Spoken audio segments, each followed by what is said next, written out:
A paz de Jesus, o amor de Maria. Olá, amados irmãos, missionário católico eu Duarte, convido você a se inscrever no meu canal, espalhar esse vídeo para várias pessoas, aleluia, né? E colocar um comentário abaixo, tá? Nós estamos nos aproximando agora dos 3 dias principais. 31 de dezembro é o Halloween, é o dia do inferno, das almas que estão no inferno, como diz o Padre Paulo Ricardo. Dia 1º é o dia de Todos os Santos e dia 2 é o dia dos mortos, é o dia do purgatório. E aí eu queria dar para vocês hoje as 7 mentiras contadas sobre o purgatório, que muita gente acaba achando que isso é verdade. Mentira número 1, purgatório é uma segunda chance de salvação. É mentira, tá? Veja bem, nós cremos no juízo particular, Hebreus 9:27. Está determinado ao homem morrer uma só vez, logo em seguida vem o juízo. 2 Coríntios 5, versículo 10. Todos nós teremos de comparecer diante do tribunal de Cristo, e ali cada um receberá conforme o bem ou o mal que tiver feito enquanto estava no corpo.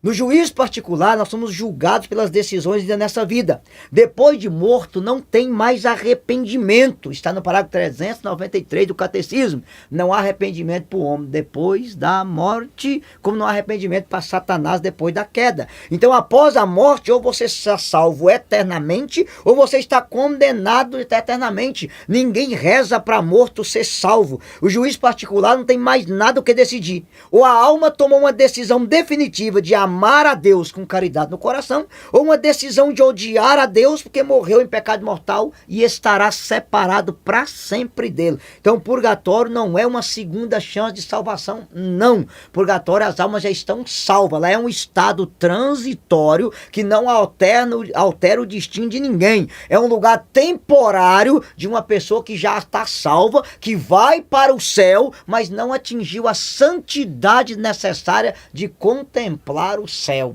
Isso é o purgatório. Então não é nada de chance de salvação. Após a morte o destino é eterno. É céu e inferno, eternamente salvo ou eternamente condenado. O purgatório é uma pessoa que está salva, que foi salva, mas ela não atingiu a santidade necessária para contemplar Cristo. Eu vou ler para vocês isso aqui, ó. Catecismo da Igreja Católica, número 1030. Os que morrem na graça e na amizade de Deus, mas não estão completamente puros, embora tenha garantido sua salvação eterna,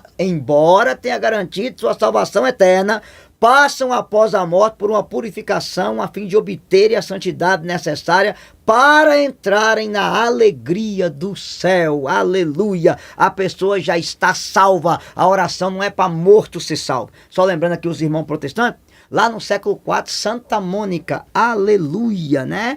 Enquanto Santo Agostinho era vivo, ela rezou pela salvação dele, ele se salvou. Mas quando ela morreu, Santo Agostinho rezou pela purificação da alma dela. E ela disse para ele, lembre da minha alma no altar quando você celebrar a missa. Ei, isso é do século IV, senhor protestante, tá bom? Antes de Martinho Lutero, beleza? Outra coisa importante, segunda mentira, tá? Isso aqui a gente tem que falar de maneira pesada.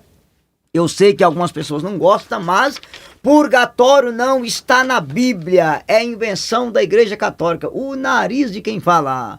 Como que eu sei que isso é mentira? Está lá, ó. Preste muita atenção. Mateus 5, versículo 25. Entra em contato, em acordo, sem demora com teu adversário, enquanto estás caminho com ele, para que não suceda que ele te entregue ao juiz. O juiz te entregue ao seu ministro e seja posto na prisão. Em verdade te digo, dali não sairás antes de pagar o último centavo. Essa prisão não é o inferno, porque ninguém vai sair do inferno. Se você está de mal com alguém, reconcilia com essa pessoa antes do seu julgamento particular, porque depois da sua morte você vai estar de frente com o juízo. Quem é o juiz? Jesus. Se você não morreu em estado de graça perfeito, mas você morreu na graça, mas não tinha estado para contemplá-lo, ele vai colocar você numa prisão e você só vai sair dali depois de pagar o último centavo. O nome disso é purgatório. Primeira carta de São Paulo aos Coríntios, capítulo 13, deixa eu lembrar para vocês, versículo 13, diz assim, ó: a obra de cada um aparecerá, o dia do julgamento irá demonstrá-lo, será descoberto pelo fogo, o fogo provará o que vale o trabalho de cada um. Se a construção resistir, o construtor receberá recompensa, se pegar fogo, arcará com os danos,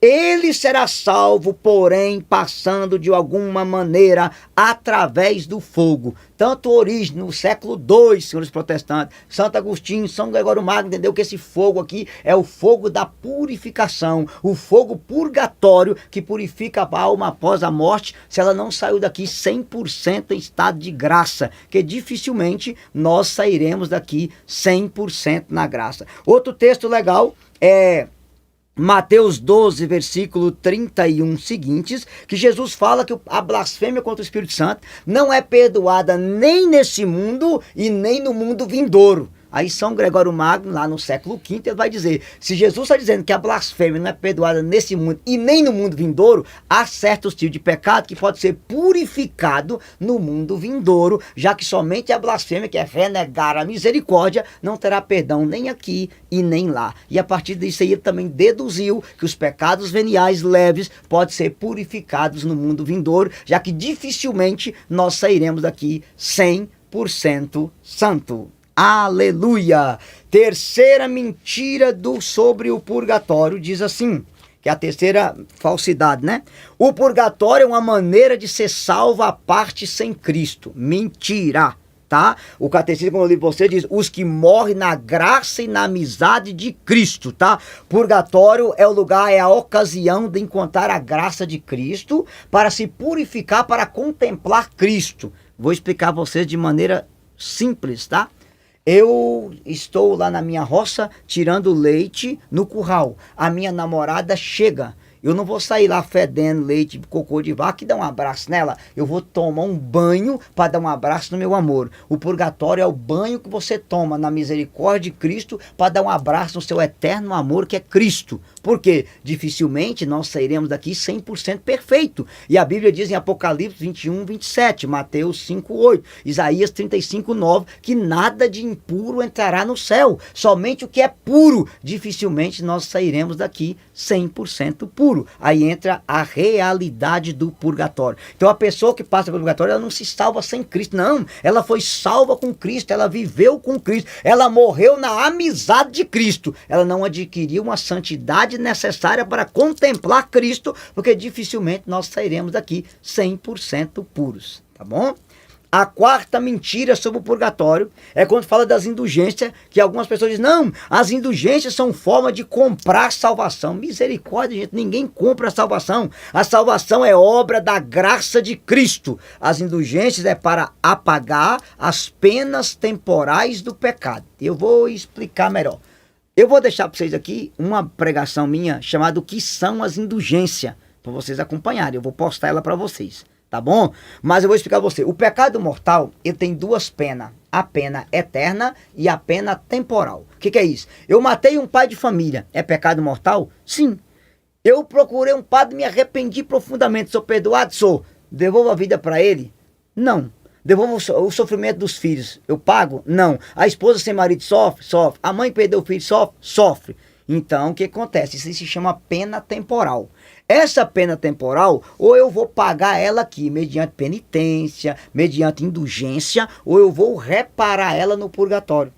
Entendeu? Eu tirei a virgindade de uma moça, é pecado mortal, é pecado mortal. A gente não era casado, porque quando a gente casa, você não tira a virgindade, você entrega a virgindade, é diferente. Então a gente era namorado, tira a pureza da moça. Tá, é pecado mortal? Sim. Me arrependi, me confessei. Devolvo a pureza para a menina? Não. Eu vou ter que reparar essa pena. Eu inventei a fofoca a respeito de alguém, uma calúnia.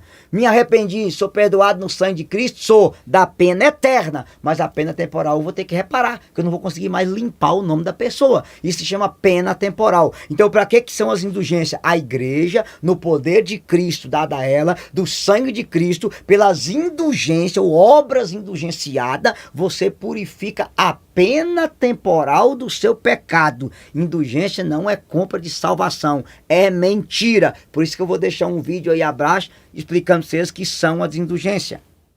Quinta mentira sobre o purgatório. Orar pelos mortos é uma criação da Idade Média. Também é mentira. Como que eu sei que é mentira? Primeiro, a oração pelos mortos ela aparece na Bíblia ainda no Antigo Testamento. Segundo o livro dos Macabeus, capítulo 12, versículo 38 ao 45. Eu vou ler para vocês. Olha aqui, ó, versículo 43. Em seguida, organizou uma coleta enviando a Jerusalém cerca de 10.000 dracmas para que se oferecesse um sacrifício pelos pecados. Belo e santo modo de agir decorrente de sua crença na ressurreição. Pois se não julgasse que os mortos ressuscitariam, teria sido vão e supérfluo rezar por eles. Mas se ele acreditava que uma belíssima recompensa aguarda os que morrem piedosamente, era esse um bom e religioso pensamento. Eis porque ele ofereceu um sacrifício expiatório para que os mortos fossem livres de suas faltas. Alguns protestantes vão dizer, mas esse livro não tem na minha Bíblia. Não tem porque Lutero tirou. Porque quando a Bíblia foi montada no Concílio de Cartago, no ano 393, esse livro estava lá. Depois, São Clemente de Roma, que é da época do apóstolo João, escreveu uma carta aos Coríntios no ano 95, antes do Apocalipse. Ele cita o livro dos Macabeus como inspirado na carta dele. Depois, a carta aos Hebreus, capítulo 11, ela cita o livro dos Macabeus, citando os 7 irmãos martirizados, dado a sua mãe. Então, o Novo Testamento cita o livro dos Macabeus. Então, ele é inspirado. Mas, se vocês não aceitam, vou mostrar um outro exemplo na Bíblia de oração pelos mortos. Está lá na segunda carta de Paulo a Timóteo, capítulo 1, do 16 ao 18. Você vai perceber que São Paulo faz uma oração por um sujeito chamado Onesíforo. E Onesíforo já tinha morrido. E no versículo 18 ele fala, o Senhor conceda a graça de obter misericórdia junto do Senhor naquele dia. Paulo faz uma prece pela vida de um cara que já tinha morrido. Mas tem uma coisa boa para contar para vocês. Na tradição da igreja, senhores protestantes, o primeiro escrito de oração pelos mortos é a Ata de Paulo e Tecla, do ano 160, que mostra Trifonila rezando pelo irmão dela que já tinha falecido. Tá? Depois, as atas de Santa Perpétua e Felicidade, do ano 200. Perpétua e Felicidade ora por Dinócrates, um menininho que partiu, que estava no purgatório.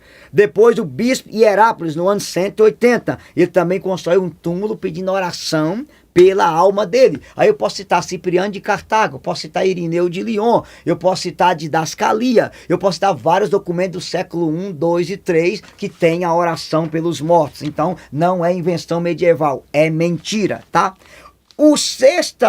Vou colocar assim, sexta mentira contra o purgatório para vocês, é dizer que o purgatório anula a redenção de Jesus. Isso também é mentira, tá? O purgatório anularia a redenção de Jesus se ele fosse um jeito de se salvar sem Jesus, como é o caso da reencarnação, que você crê que você volta, vai purificando, até virar um espírito de luz e se salvar. Aí sim se anula Jesus. Mas as almas do purgatório, elas foram salvas por Jesus, mas não atingiram a santidade necessária por culpa delas para não contemplar Jesus. É diferente. Jesus pagou o preço da nossa salvação? Sim, tá? O sangue de Jesus apaga a pena eterna do pecado, mas a pena temporal, quem tem que responder somos nós. Eu vou explicar para você. De uma forma bem humana. Eu engravidei uma moça sem casar. O pecado é mortal, tá? A gente teve uma relação sexual sem casar. Mortal. Aí eu confessei meu pecado. Jesus apagou a pena eterna do pecado. Eu fui perdoado. Mas a pena temporal, a menina não desengravida, não. O filho vai ter que nascer. Se eu sou solteiro, eu vou ter que assumir as consequências. Eu vou ter que sofrer por engravidar uma menina nova. Eu vou ter que pagar por isso. Isso é a pena temporal. Então, o sangue de Jesus apaga a pena eterna. As penas temporais, nós teremos que responder por elas. Outro exemplo, o ladrão na cruz. Ele arrependeu. Ele acreditou em Jesus. Ele foi salvo, aleluia. Só que tem um detalhe, ele reconheceu que ele merecia estar ali por causa do pecado dele. Ele fez a obra de corrigir o ignorante. Então ele praticou também uma boa obra. E ele aceitou o próprio purgatório dele na cruz. Então ali nós temos a cruz penitente, que é a cruz daquele bandido, tá? A cruz redentora, que é a cruz de Cristo, e a cruz renitente, que é do cara que renegou a salvação. Quando assumimos as nossas cruzes, nós vamos antecipando o purgatório aqui. Quem fala isso é Santa Catarina de Gênova, citando aquele bandido. Então é mentira dizer que o purgatório anula a redenção de Jesus. E a sexta mentira, essa doutrina foi criada na Idade Média. Também é mentira. Isso aí é uma citação daquele livro de Jacques Legoff, Purgatório, Criação da Idade Média. É mentira, tá? A igreja sempre orou pelos mortos, lá desde as catacumbas, desde a carta de São Paulo a Timóteo. São João Crisóstomo, no século IV, vai dizer, a igreja recebeu dos apóstolos a tradição de orar pelos mortos. Então a Eucaristia era oferecida pelas almas. Então você que é católico, o purgatório é um dogma de fé, é uma verdade de fé. Nós cremos na existência do purgatório. Ele não muda, como eu falei, o destino de ninguém. A pessoa foi salva por Jesus, mas não atingiu a santidade necessária para conhecer Jesus. Deus abençoe você, sustenta o fogo, que a vitória é nossa. Aleluia!